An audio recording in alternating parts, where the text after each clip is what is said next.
Hey everybody, welcome back. So we're going to start at chapter 12, blood, and this is going to be on page 257. So the first thing that you're going to see at the top is transportation and protection. So blood is in charge, not in charge of, uses transportation to meet what the body needs, and it also is used in protection.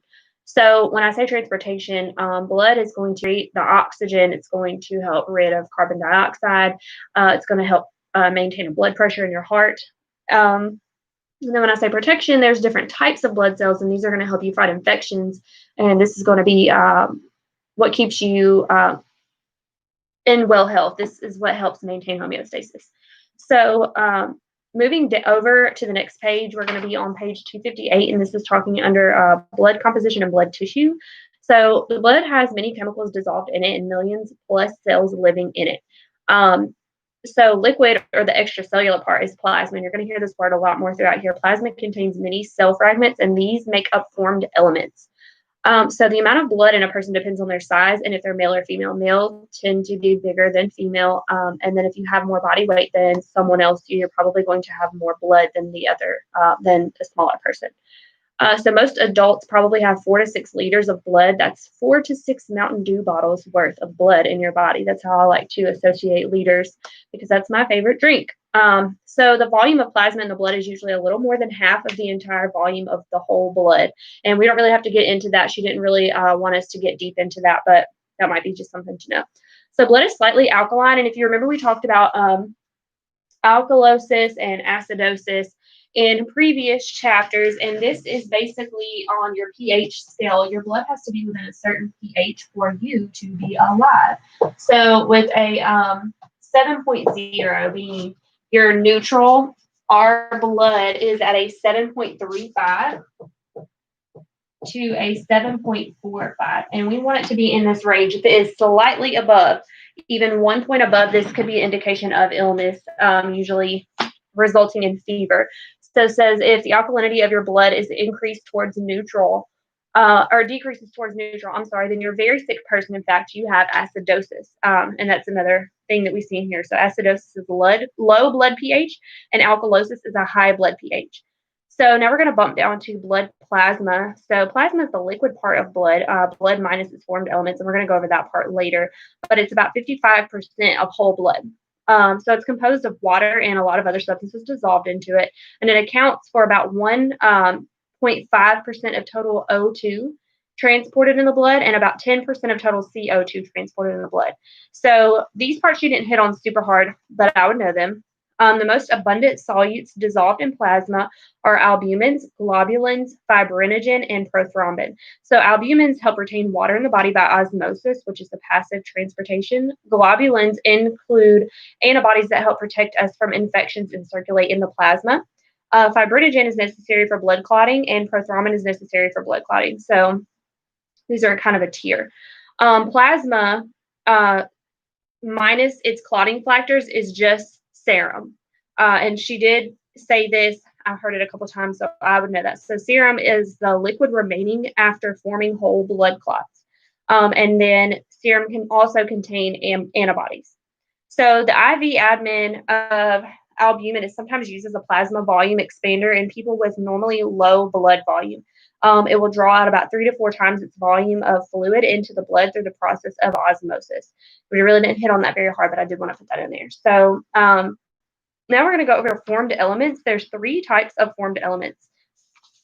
And I have made a chart. It's on the website. If you go to www.learnmelpn.com under printables, and this is also under the study guide as well for this chapter 12. There's a form elements of the blood chart. There's also a formed element of the blood's mnemonic. It's not very catchy, but it's just something that I will associate with the first letter of a word and associate to something else in the definition of that word. And it kind of connects the two for me. So we're going to go ahead and go over formed elements. And if you are listening to the podcast, I would follow along with the sheet. And if you are with me on YouTube at the moment, I would, you can just watch the screen. I'm going to go ahead and write this up on the board. So we're going to look at formed elements of the blood. So we're just going to write FE up here. And you're going to start out with RBC. So your RBCs are your red blood cells. And I have a feeling that on the test she is going to have it under erythrocyte. So erythrocyte. And these are the technical term for them. So these perform oxygen and carbon dioxide transport. So these are specifically for that. So we're going to say CO2, and we're going to say oxygen. And if you followed along with me before in the past couple chapters, we talked about a little bit deeper in depth for red blood cells. We're going to get into that in just a moment, but I like to picture them as a vehicle driving through the body, carrying the passengers, CO2 and oxygen. And this helps me to memorize things as I'm going along. So we have red blood cells, and these are specifically for CO2 and oxygen. And then next we have platelets. And these are important because they are essential in clotting or coagulation. That's a really cool word, one of my favorite words. So we have platelets, and these are thrombocytes. And also you can associate this word with thrombus, and this would be a blood clot. So if there's too many platelets, it could be a clot, so thrombus. Okay, so thrombosis. And these are essential in blood clotting or coagulation. All right. So next we're going to go down to white blood cells, and these are going to be your fighters. There seems to be a lot more of this going on, but they're equally as if not more important, I believe, than red blood cells. So you need to carry oxygen through your body. But what happens if something happens to those red blood cells? You're going to need the sister over here, your white blood cells. They're going to need to come into play, and there are many different kinds. So you have granular and agranular. She didn't really care for us to know all of that, but I'm going to go ahead and get a little bit into it. So you have white blood cells, or your WBCs, and these are leukocytes. And it is important to know these terms because you're going to have to associate this with cancer later. So you have your leukocytes, and you have granular leukocytes, and then you have agranular leukocytes. And this feels like it's super confusing, but really it is just telling you what it looks like under a microscope. So granular have stained granules in cytoplasm, and agranular do not have stained granules in cytoplasm. So that's basically all that there is to that. It's not super in depth, not as far as we're going anyway. So we're going to start over here at granular leukocytes, and there are 3 different types. So we have neutrophils, and then we have eosinophils,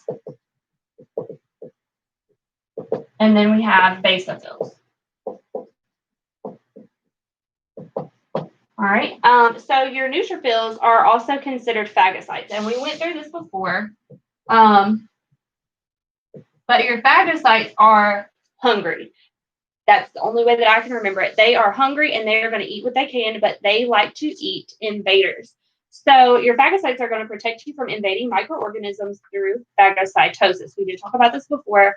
Pinocytosis would be like drinking them up, and phagocytosis would be eating them up. So if something comes into your body that does not belong, your neutrophils are going to come into play, and this is going to get rid of those. So I'm going to go over to my mnemonic page, and I put under neutrophils, they keep us looking new by protecting us through phagocytosis. Okay, so your eosinophils are protection against parasites, parasitic worms, and regulating allergic reactions. So I said it protects us from bees by releasing histamines during inflammatory responses and help us not to, I'm sorry. I totally skipped over eosinophils. Everyone is safe from parasites and all allergic reactions. And then I said, parasites and asthma. So eosinophils. Next, we're going to go over to basophils. And these are going to produce a histamine during inflammatory responses. They produce heparin to prevent clotting in blood vessels of the body. So when you get stung by a bee and you start to swell, it is not the bee's poison, venom, whatever it is, that is causing that swelling to happen. It's the basophils. They are producing a histamine during an inflammatory response. And this is saying, hey, you don't belong here. You've got to go. It's an attempt to rid the body of this and to let you know that there's something wrong. So it also produces heparin to prevent clotting in blood vessels of the body. And that's important to know because heparin is a medication that can be administered to people that have thicker blood. Okay, so that is your 3 granular leukocytes on one half of the white blood cell spectrum. So I'm going to go ahead and erase this, and we're going to go over to agranular leukocytes. And here you have 2, and then you have a subcategory. So you're going to have monocytes. We're going to put mono, and then we're going to say lymphocytes. Okay, so your monocytes eat bacterial organisms and cancer cells through phagocytosis and transform into macrophages. So the monocytes are going to be the smaller one. Macrophages are the Mac daddies. They're the big ones. That's how we're going to memorize that. So lymphocytes are they function in the immune mechanism. And by that, we're going to break down into 2 more categories under lymphocytes. And this is going to be B lymphocytes. So B cells and T cells. Okay, so B cells secrete antibodies that attach to specific antigen molecules related to bacterial viruses, chemical toxins, and foreign substances. And then you have T lymphocytes, or T cells. They protect the body by directly attacking cancer cells, bacteria, or virus-infected cells. And let me tell you a secret. If we had a way to create more T cells to replicate those, we would have the cure for cancer. Really, what it comes down to is that if someone gets cancer and they do not have a lot of T cells, they do not have a well amount of T cells, or they have had a condition already that has weakened their immune system, they're much more likely to not recover from this. But if you have T cells fighting for your body, it's more likely that you're going to beat something. And a lot of the times when people have chemo, when they have chemo radiation or chemotherapy, it will destroy the T cells as well as the cancer cells, and that's damaging. Sometimes you get it, sometimes you don't, and it's just a toss up. But if we could create more T cells, this would in turn help us create a cure for cancer. So it's important to know that. So I'm going to go ahead and bump over. And now we're going to talk about hematopoiesis. So hematopoiesis is the formation of new blood cells. Hematopoiesis happens in red bone marrow. We did talk about this before. I am rolling my chair all over my phone cord, so I'm going to pick this up. Okay, so there's 2 kinds of connective tissue, and it's myeloid tissue and lymphoid tissue. So myeloid tissue is in the red bone marrow, and it's the origin of all blood cells found within bones. Lymphoid tissue, lymphocytes develop the lymph nodes, thymus, and spleen. So to move to lymphoid tissue after developing in the red bone marrow, while they are still in an early state and mature in the lymphoid tissue. So red blood cells only live about 4 months, not a very long time. Granular white blood cells live for only a few days, and agranular white blood cells can live up to 6 months. And so those are the ones that we really like to have, is the agranular leukocytes. These are your white blood cells. These are the T cells, B cells, or they're also called helper T cells. Okay, so as blood cells mature, they move into the circulatory system. Red blood cells circulate for up to 4 months before they break apart, and their components are removed from the blood by the spleen and liver. So now we're going to go down to red blood cells. I'm going to get to show you my picture that I like to draw. And if you're listening to me on the podcast, you can also check out the YouTube website, and this is Learn VLPN as well. So basically what I'm going to draw up here is how I picture red blood cells doing their job, moving things throughout the body. So red blood cell is basically a disc, and it's biconcave, meaning there's like a little dip in the middle.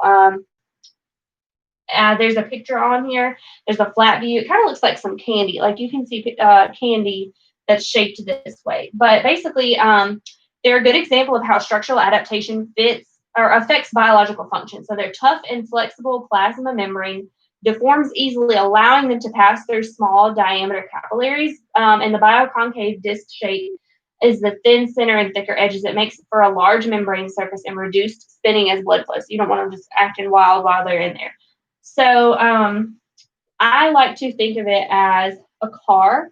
So this is my blood cell, and I'm going to add some little wheels underneath it. And we're going to say, I'm going to skip over just a little bit, and we're going to go look at hemoglobin.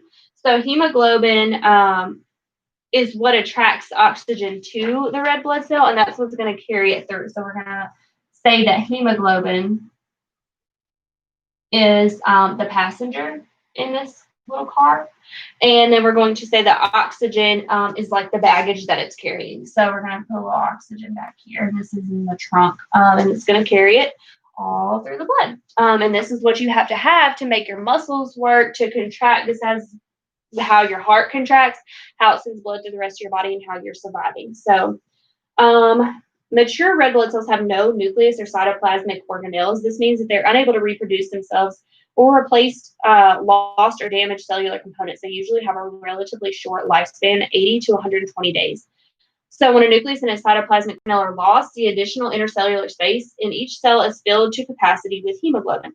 And hemoglobin permits RBCs to maintain homeostasis, carry oxygen, and buffer blood, as we just did. So hemoglobin gives RBCs their color, and erythrocytes literally means red cells. So during hematopoiesis, red blood cells lose their mitochondria. So any oxygen carried by the RBCs by hemoglobin won't be used up by the mitochondria to generate ATP or energy. And during the RBC lifespan, it will travel around the entire cardiovascular system more than 100,000 times.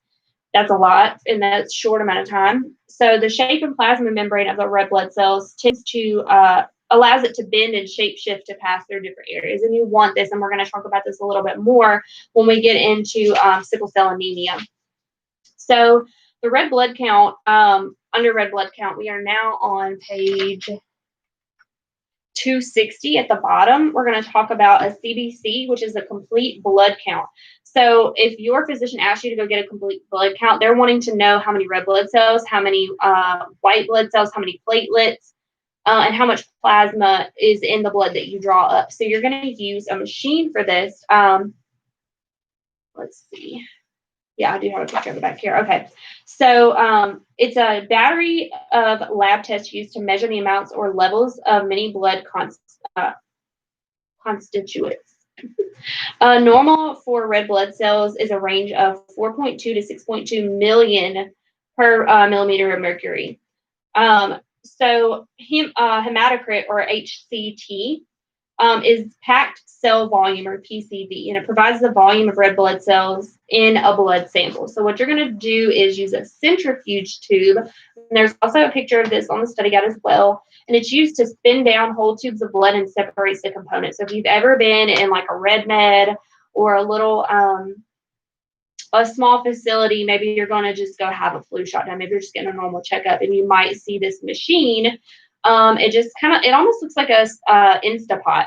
That's what I think of. And they lift it up and they put the vials of blood in it that they've drawn, and they spin, and it separates it, like pulls the different elements out into separate parts. So what you're going to see is on the bottom is going to be the hematocrit, or the red blood cells. The middle part is going to be called a buffy coat, and this is white blood cells and platelets. And then the very top part is going to be the majority of what we talked about. And this is water, proteins, nutrients, and hormones, the plasma. So basically, you go to the doctor, and the nurse draws some blood from your arm. This is a CBC, or a complete blood count. They put the tube of your whole blood, that means all of the stuff in it, in a centrifuge machine, and it spins down and around and around. All of the components are separate. So there should be 3 layers: plasma, buffy coat, and hematocrit. The normal, there's a picture of the normal in here as well in the book. And then there's if there's a normal amount of hematocrit, you're good. If there is a small amount of hematocrit, you probably have anemia. And if there is a large amount of hematocrit or red blood cells, then you probably have polycythemia. And these aren't very, very difficult to memorize as well. So now we're going to bump down to hemoglobin. The quaternary protein made up of 4 polypeptide chains, each with an oxygen-attracting heme group at the center. You have iron, folate, and vitamin B12. These are among the most critical nutrients needed to manufacture hemoglobin. So transport of respiratory gases, O2 and CO2, combined with hemoglobin is oxyhemoglobin and carbaminohemoglobin.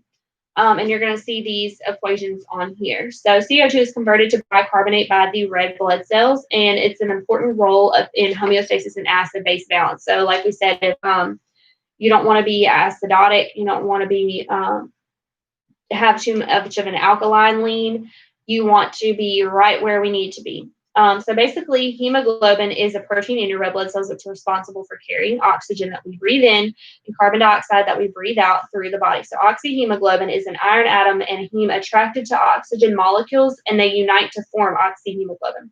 This is what carries oxygen in the blood cell. So carbon dioxide attaches to the amino acid to form a carbaminohemoglobin, and this is what is carried. This is what carries carbon dioxide to the lungs to be exhaled from the body. So now we're going to get into our different types of anemia. So you have regular anemia. This is the inability of blood to carry adequate oxygen to tissues due to, it can either be inadequate red blood cell numbers, like a really, really low count of red blood cells, or a deficiency of normal hemoglobin. So if you don't have a normal level of hemoglobin, it's not going to do its job and drive this car around your body that needs, it's a very tired driver. It's not going to get very far. It's not going to do what it needs to do. So if you have anemia, you're probably going to be fatigued. You're going to have an irregular heartbeat, maybe some chest pain, weakness, shortness of breath, cold hands and feet, pale or yellowish skin, dizziness or lightheadedness, and even a headache because you're not getting that blood flow that you need. I can personally attest to this, that it is exhausting. You feel like you have run a marathon and you have not. You just don't have enough blood in your body.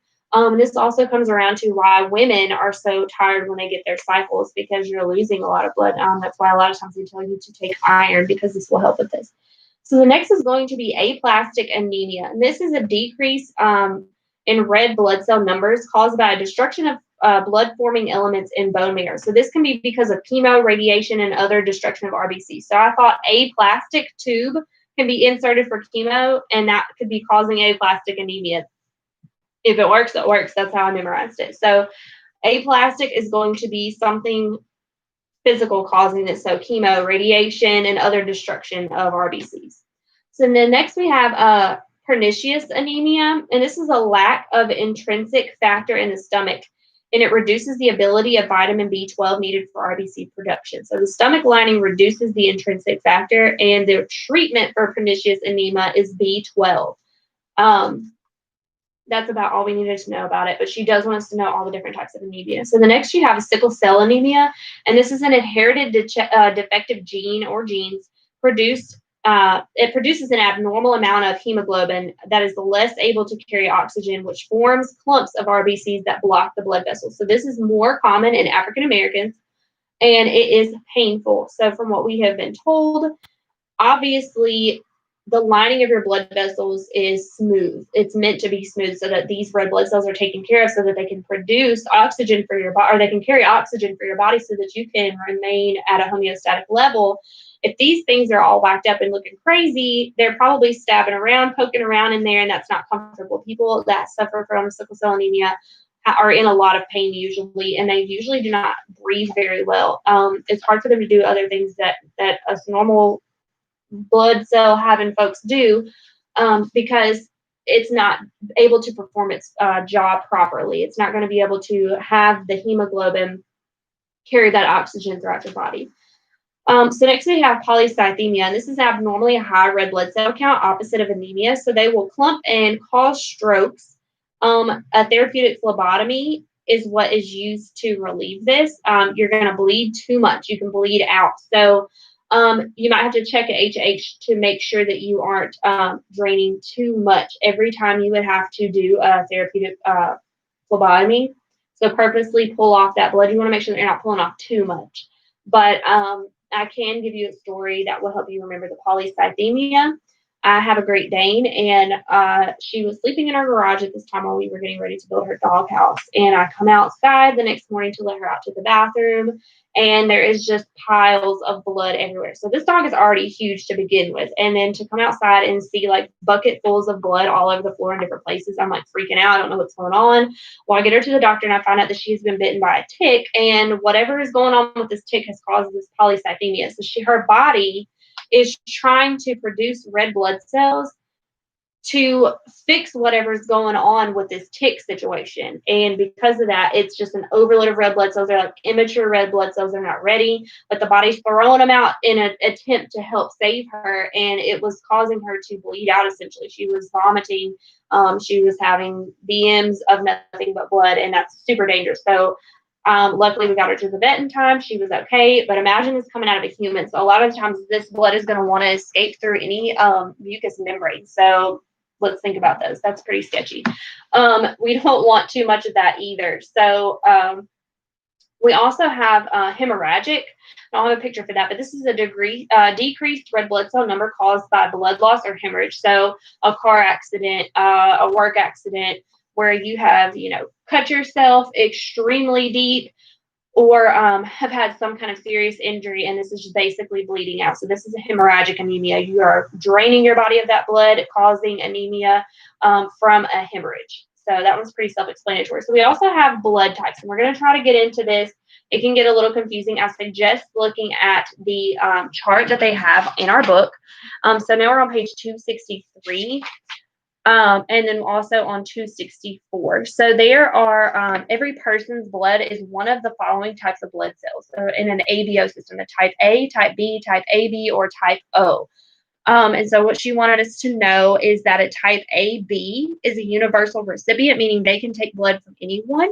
And type O is a universal donor, meaning they can't take it from everyone, but they can give it to everyone. So these are very sought after by places that take up those kind of donations. So there's also a link on here as well to help understand these a little bit better. But an antigen is a substance that can activate an immune system, and an antibody is a substance that's made by the body in response to stimulus by an antigen.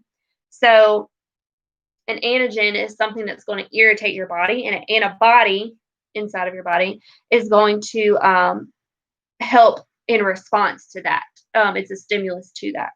So we are going to go down to an RH system. So RH positive blood, the RH factor antigen present in RBCs, and RH negative blood is no RH factor present in RBCs, no anti-RH antibodies present naturally in plasma. So then we talked about blood doping. This might not be on the test, but she might throw it in there. Blood doping is an extra blood transfusion to athletes before a game for extra oxygen. Y'all had never heard of this. That's crazy. It's definitely illegal, but there's people that do that. So if you want that rush of blood, that good hit of oxygen before you get out and play a football game, why not just get hit up with a blood transfusion and get that extra oxygen and get yourself pumping? Dude, I wish I could do that before a test, because I promise you I'd do a lot better. But it's definitely illegal. We don't want to do that. But how cool is that? Like, we just think of the wildest things. So I also put in the study guide as well, or on printables, I put out a sheet explaining the RH factor more in depth. I'm not going to hit that in here because it wasn't a super big deal, but we do need to know what the RH factor is and how it would affect a child. And we need to know that it is not the first child, but the second. So I am going to go ahead and read on 265, erythroblastosis fetalis. And this is in figure 12.7. So we're going to start in the first little block. And it says RH positive blood cells enter the mother's bloodstream during delivery of an RH positive baby. If not treated, the mother's body will produce anti-RH antibodies. 2, a later pregnancy involving the RH negative baby is normal because there's no RH antigens in the baby's blood. And then 3, a later pregnancy involving an RH positive baby may result in erythroblastosis fetalis. Anti-RH antibodies enter the baby's blood supply and cause agglutination of RBCs within the RH antigen. So basically, a mother and a father get together. They each have different blood types. When they get together, this first baby, the body's kind of like, oh, okay, we're getting set for this. The next time that she's pregnant for the second baby, the body is taking it as an attack. It's looking at this child like it's not supposed to be here, and it's going to attack. So it says when an RH negative mother carries a second RH fetus caused by mother's RH antibodies reacting with the fetus's RH plus cells. And then I also put a YouTube link in here as well in the back of the study guide. So then we have a combined ABO-RH system. So both systems are often used in combination to identify a person's blood type. And this is important to know. Again, type O is a universal donor, type AB positive is a universal recipient, but you need to know this because you can actually kill somebody if you give them the wrong blood transfusion. It's super dangerous, like super toxic. We don't do that. So it's very important to know what kind of blood type you are as well, in case it ever comes to that moment. But we do want to make sure that we are really reading, really knowing this stuff before we get in to the actual setting. So now we're going to go down to white blood cells or leukocytes, and intro to white blood cells on page 266. So they're categorized by presence of stained nuclei and granules and translucent cytoplasm, which we said. So granulocytes and agranulocytes That's literally just what they look like under a microscope. It's not serious. So granulocyte possesses granules that stain. Agranulocytes is absent of stained granules. And WBCs are involved in immunity. So your white blood cells are your worker bees. Like they are really going to come at something that's trying to get into your body and mess you up. So the structure and function, they're categorized by presence of stained nuclei and granules in the translucent cytoplasm. So granular leukocytes or granulocytes possess grains that stain. Agranular or agranulocytes do not possess these stained granules. And it repeats itself that they're involved in immunity. So a complete white blood cell count, normal ranges between 5,000 and 10,000 millimeters of mercury of blood. So leukopenia is a low WBC count. And it occurs infrequently. It's not very frequent, but it may occur with malfunction of blood-forming tissues or diseases affecting the immune system, such as AIDS. So if you know anybody that has HIV that has developed into AIDS, they're going to get sick a lot easier because their white blood cell count is super low, and this is leukopenia. They're not going to be able to fight off infection as well, and so that's super dangerous. So then we have leukocytosis. This is an abnormally high white blood cell count over 10,000 millimeters of mercury per mercury of blood. Frequent finding in bacterial infections, and then it's also a classic sign in blood cancers. So if you see like a super, super high count, you can almost count that that's going to end up being cancer. So there's a differential white blood cell count, and this component test in CBC measures proportions for each type of white blood cell in a blood sample, so they can specifically go in and see. So your white blood cell types, we talked about the granular is your neutrophils, eosinophils, basophils, and then your agranular, which is monocytes and lymphocytes. And you can go back and read about that again. So then we have white blood cell disorders. We talked about leukemia. Leukemia is cancer of the white blood cells. Elevated white blood cell count. Elevated white blood cell count, and the cells do not function properly. So high leukocytes with no infection is almost always leukemia. And then we're going to look at platelets and blood clotting, and this is super important.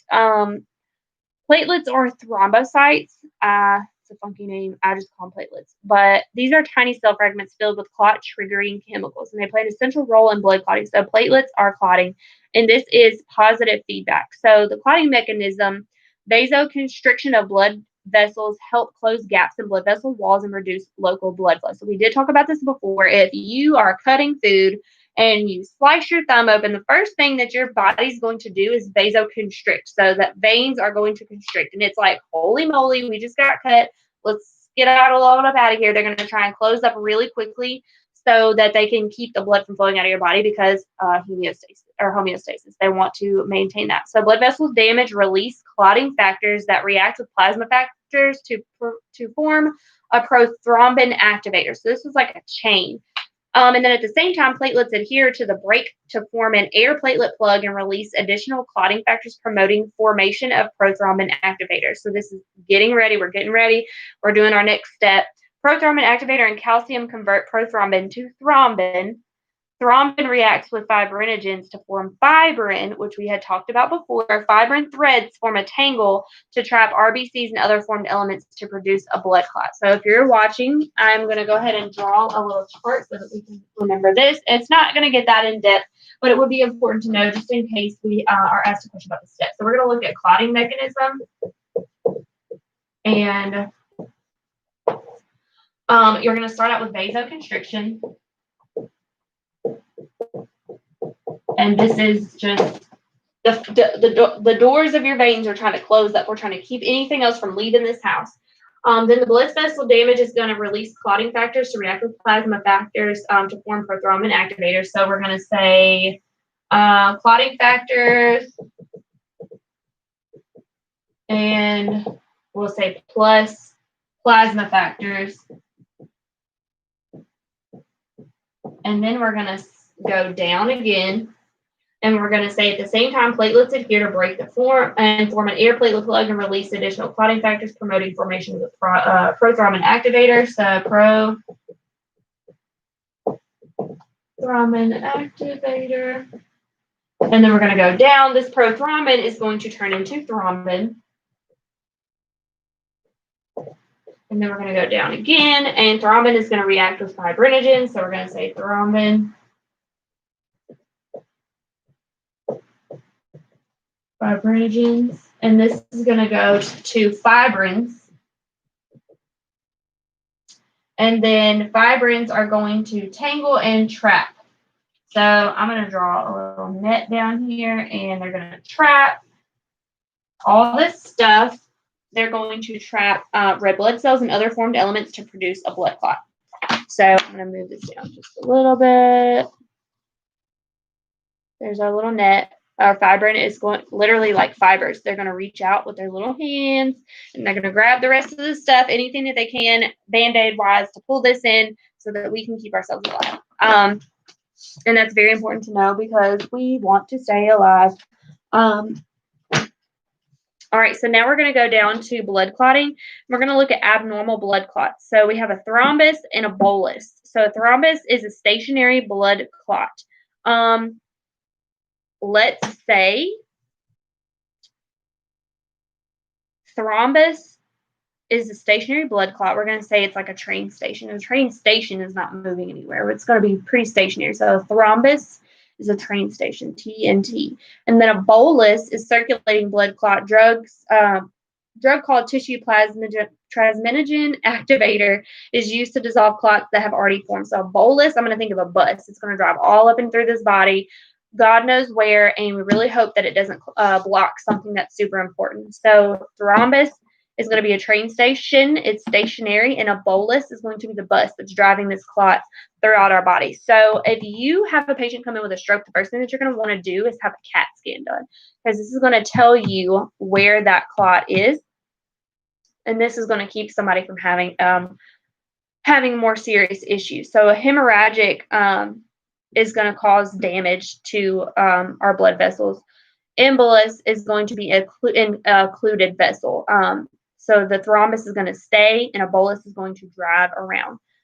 You can also have an antithrombic, and this is to reduce the clot. So like ATP or streptokinase, she said, was going to be another way to do this. So she also told us that we needed to look at Coumadin or heparin. These are two medications that are blood thinners as well. And we talked about heparin a little bit earlier in this chapter. So Coumadin or heparin are going to be able to help thin the blood a little bit so that it's not constantly building up wherever this blockage is.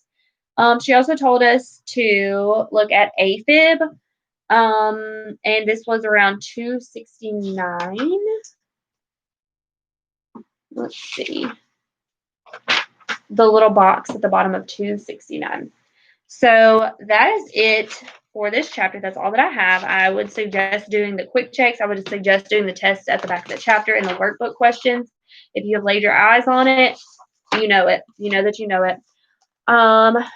Let's see. That's pretty much it. I don't see anything else in these notes that we haven't hit. So that's blood. That's the cool stuff that helps keep us together and helps keep us breathing. Super duper important. And I hope that you guys learned something. If you have any questions, shoot me a comment underneath the video, send me a message, and I'll be happy to get back to you.